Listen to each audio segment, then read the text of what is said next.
split their weekend game, shutting out the Coyotes before falling to the Maple Leafs on Saturday night. But the Islanders also lose a legend this weekend as Clark Gillies passes away at the age of 67. We'll look back at Gillies' remarkable career and his impact on the Long Island community even after his playing days ended. We'll also have our key takeaways from the game and our Islanders' birthday of the day and a lot more, all coming up on this episode of the Locked On Islanders podcast.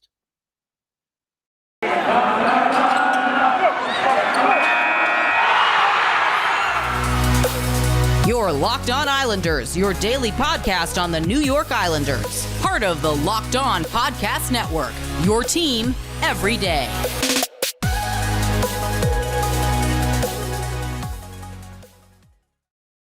All right, everybody. Welcome to the Monday edition of the Locked On Islanders podcast. So glad you could join us today, and thank you for making Locked On Islanders part of your day, your first listen every day. We are free and available on all platforms.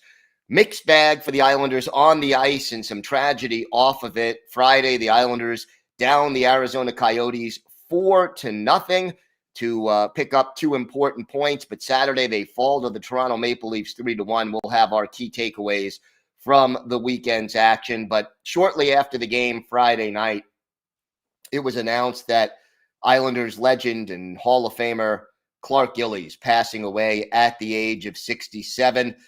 That a big loss for the Islanders organization, their fans, the Islanders family.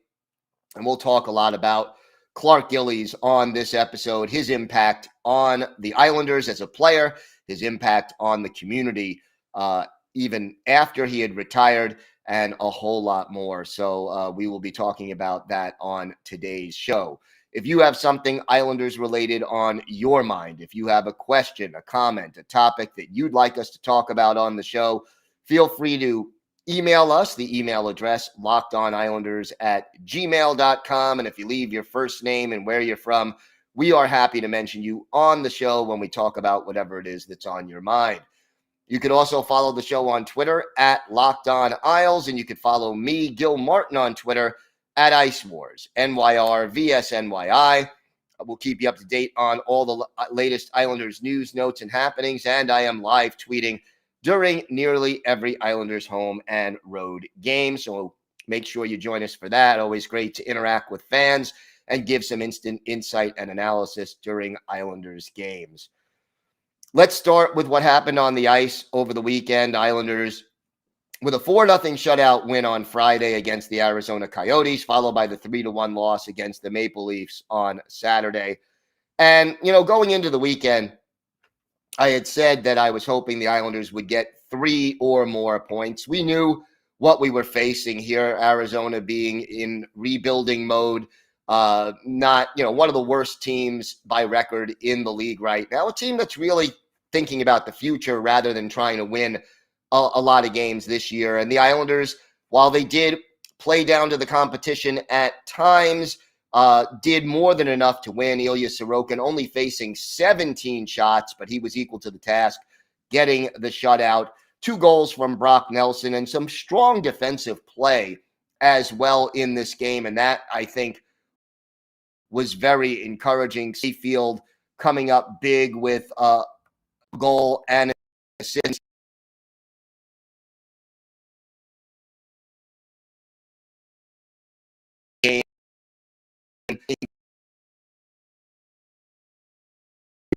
The offensive contribution shot on and Ronsallo, the 2 defensive-minded defensemen on the Islanders roster. Austin Czarnik, again, with a goal, 3 shots on goal, and Czarnik continues to play well when given the opportunity. So, some real positive signs. Also, 2 helpers. Even performance. I'm not going to,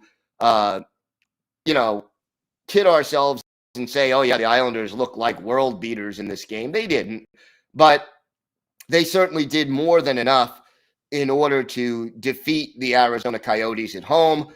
And, that steady play, the 3rd straight win, you're building momentum and you're starting to look at getting those points and getting that win streak together that you need to get back into the playoff competition. And that's what the Islanders really need to do more than anything. Nice bout between Matt Martin and Liam O'Brien.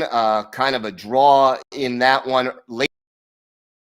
Again, that was sort of a sideshow. The main, if the Islanders able to get things going.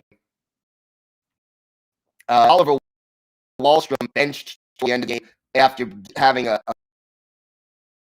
couple of days. In particular, it was egregious. He only played in 8 seconds and then was benched for the entirety of the game against Toronto, a healthy scratch after that tough defensive against Arizona. So Barry Trotz trying to send that message, as he often does, to his players that realistically, he's not going to tolerate defensive breakdowns like that, especially from his younger players. The Saturday game, a lot more distinct for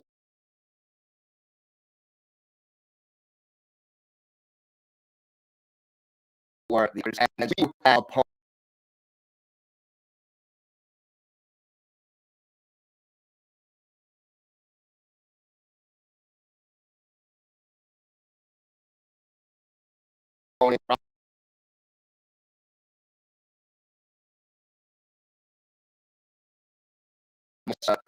not forgive what the third year in Toronto, but not a very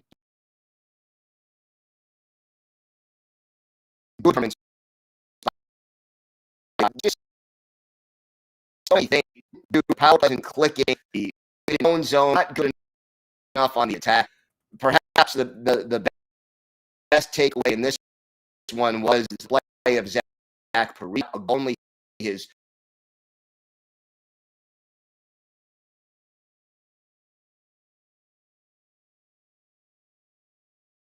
so started. No, you got to hear that on it to back.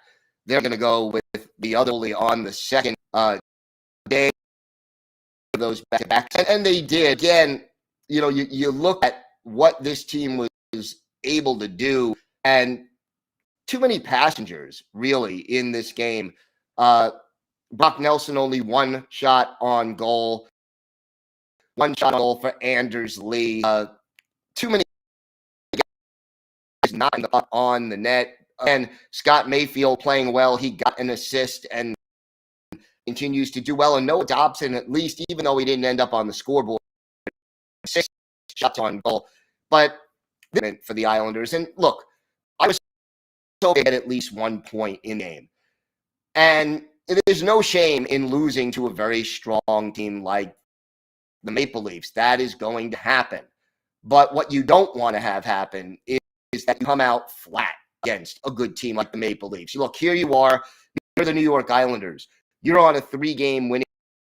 You are starting to climb in the standings in the Metropolitan Division. You know you've got to have a strong finish because 8-3 slump that really ended up hurting the team's playoff chances. Even if you lose to Toronto, you've got to play better. You've got to be more mentally prepared than what the Islanders were in this game. And that, to me, more than is the disappointment. And hopefully the Islanders can rectify that, all the rest of the day play between now and the All-Star break will all be played at the UB. So got to take advantage of the home stand, got to start picking up points, and they'll get opportunity starting on Tuesday night when they host the Philadelphia.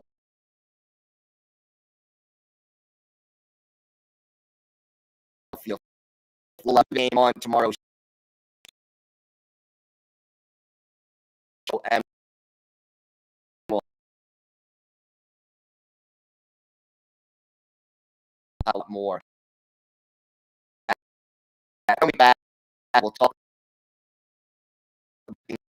of Clark Gillies to a lot of Islanders and Clark Gillies. We'll look back at his career a whole lot.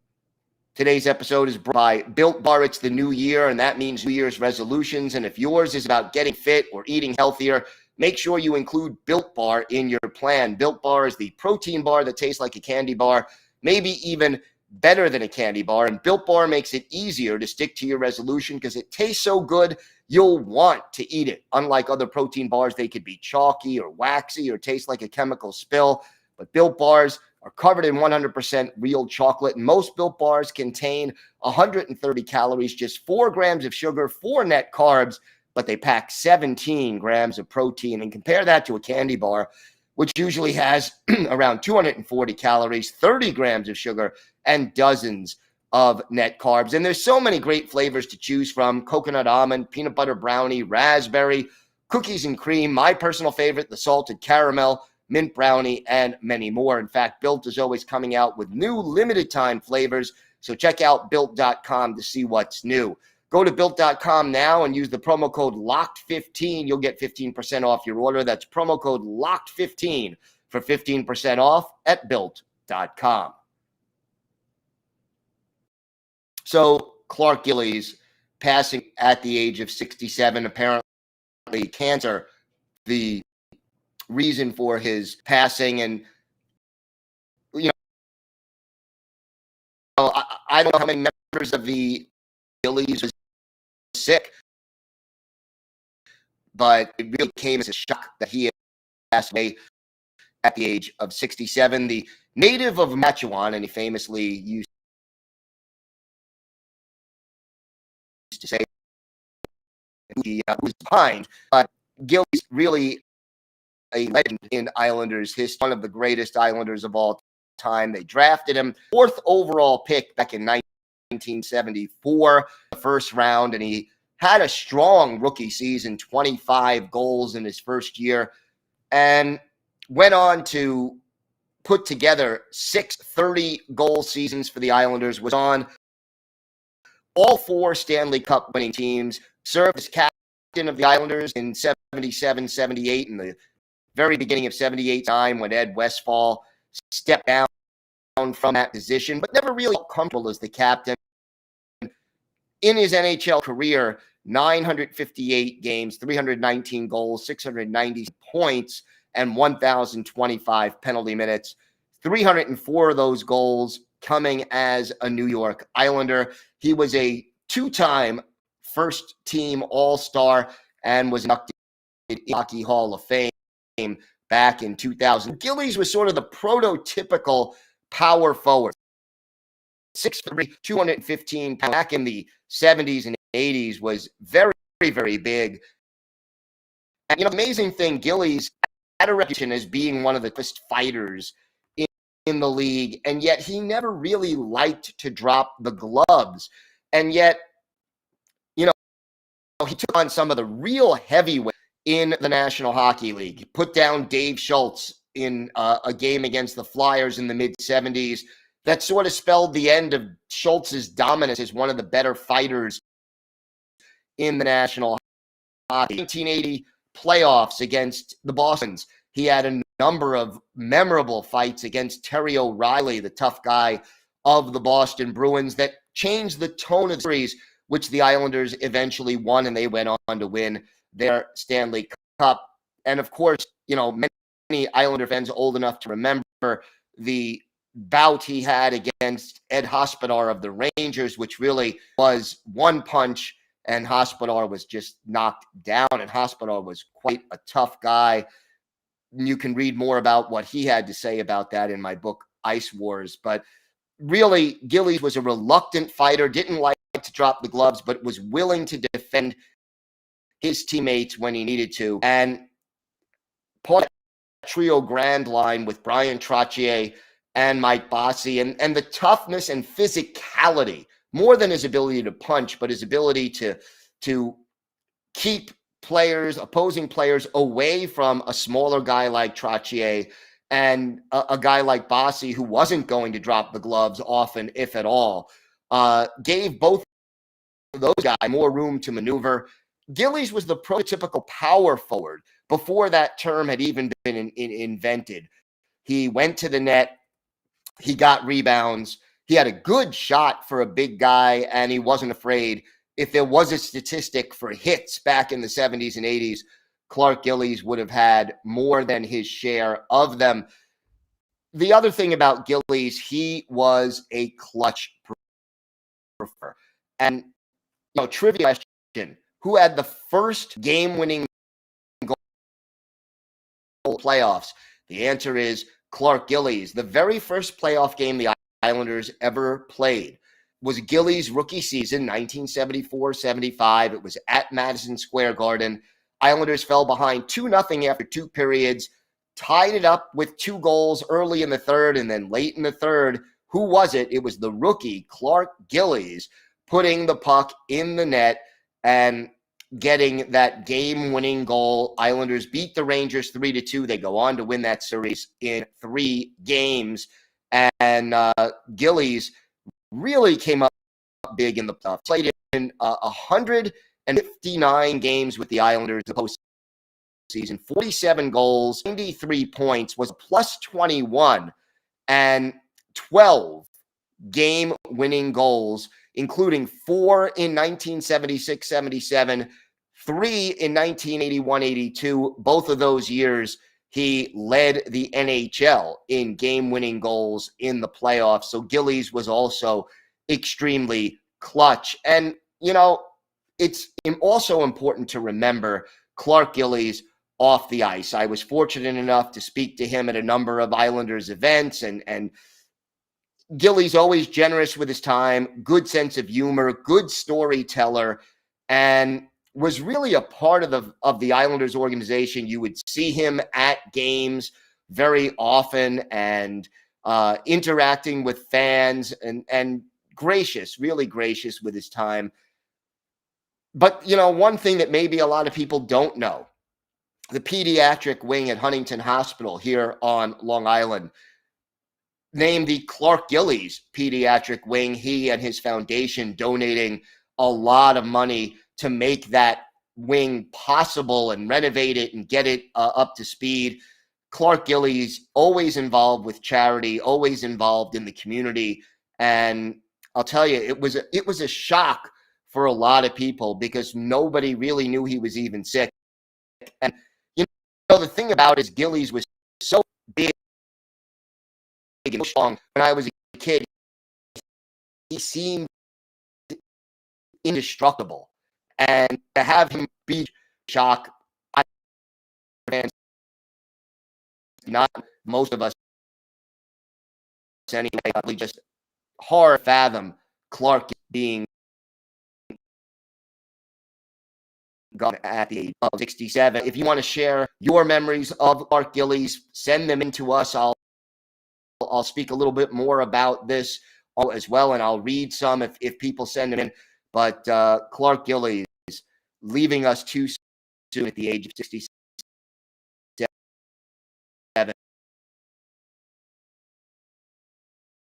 And he most certainly members in the Hockey Hall of Fame. Clark Gillies, great guy, and off. We've got more on Islanders podcast.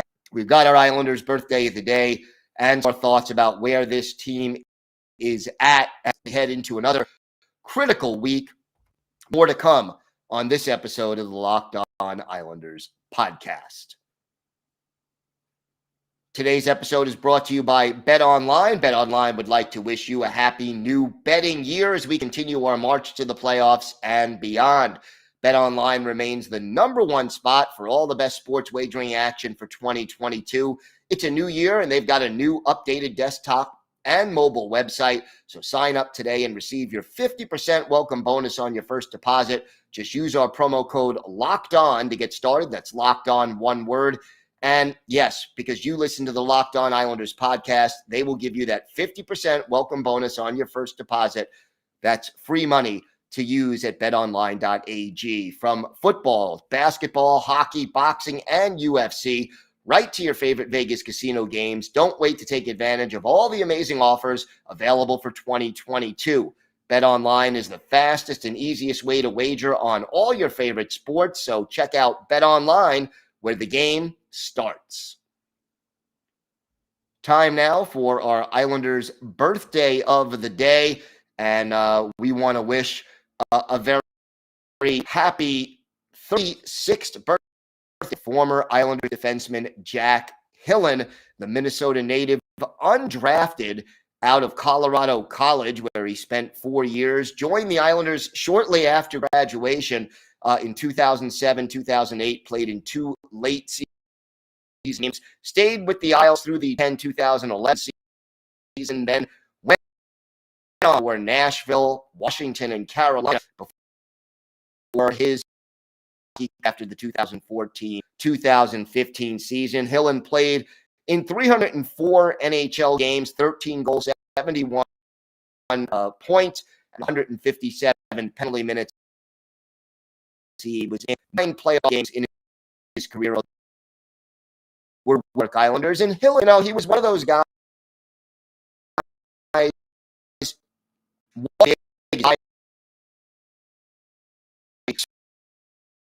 And transition defense to us, and just one of those guys that you kind of root on the ice. We're going to go back and look at one of Jackson's better games as an Islander. March 11th, 2011, at the Nassau Coliseum. The Boston Bruins in town. Tim Thomas, the goaltender for the Bees, playing with Il Cubano, Al Montoya in goal. And it was the Bruins getting on the board first. Nathan Horton, his 20th from Milan Lucic and David Krejci at 16:29. That was the only goal of the first period, and it was 1-0 Bruins. But in the second period, the Islanders' hole getting deeper. Bruins go on the power play after Milan Yursina and Franz Nielsen both go into the box. It's a 5-on-3, and Zdeno Chara, now back with the Islanders, he scored on the power play. His from Krejci and Thomas Caberlet at 13:02. Islanders down 2-0, looking up for the Isles. But late in the period, Brad Marchand heads off for interference, and the Islanders' power play gets them back into the game, scoring with just 2 seconds left in the period. It was Matt Moulson, his 29th of the year. John Tavares and P.A. Parenteau with the assist. After 40 minutes, Islanders trailing by a score of 2-1, but they tie it early in the third. Michael Grabner, his 28th from Kyle Oposo and Milan Yursina at 1:28. 2-2 hockey game, and then Jack Hillen, our Islanders' birthday of the day, pots what turns out to be the game winner, his 4th of the year. Nick Martinek and Kyle Oposo with the assist. It's 5:58. Parenteau adds an empty net goal with 10 seconds left. Matt Moulson the assist on that one. And the Islanders skate away with a 4-2 win. Al Montoya, 26 saves in this one. But the Islanders out shooting the Bruins 41-28. 7 shots on goal in this game for our Islanders' birthday of the day. Jack Hillen, he scored and, of course, was a +1, got the game-winning goal as Hillen, a big part of the Islanders' offense on this particular game. So only 36 years old birthday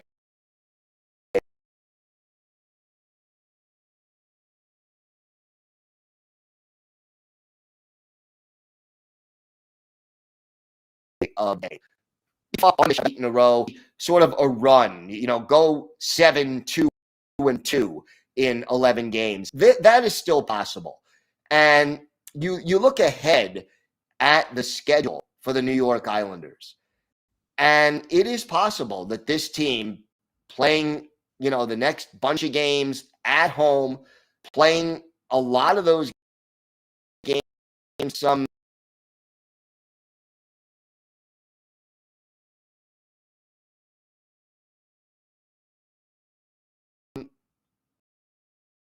share Metropolitan Division. They are 1 point levels for 6th place. In Columbus for 5th place with 4 games in hand. So it's there for the taking. And you look at the schedule at home, the Flyers are struggling. LA struggling as of late, but playing some pretty good hockey over the year. Then Seattle, Ottawa is coming in, Vancouver, Edmonton. These are games that won't necessarily be easy, but they are winnable. And the Islanders, again, need to continue to build and be more consistent, and wins will come. This team needs to play their brand of hockey, and things should snowball in the right direction. Again, for making Locked On Islanders your first listen every day, now make your second listen Locked On Bets. It's your daily one-stop shop for all your gambling needs. Locked On Bets is hosted by your boy Q with expert analysis and insight from Lee Sterling. It's free and available on all platforms. We'll be back tomorrow. We'll have a full preview of the Islanders game at home against the Philadelphia Flyers. We'll have some more on Clark Gillies and his legacy and a whole lot more. So make sure you join us for that. Have a great day, everybody. Stay safe. And of course, let's Islanders.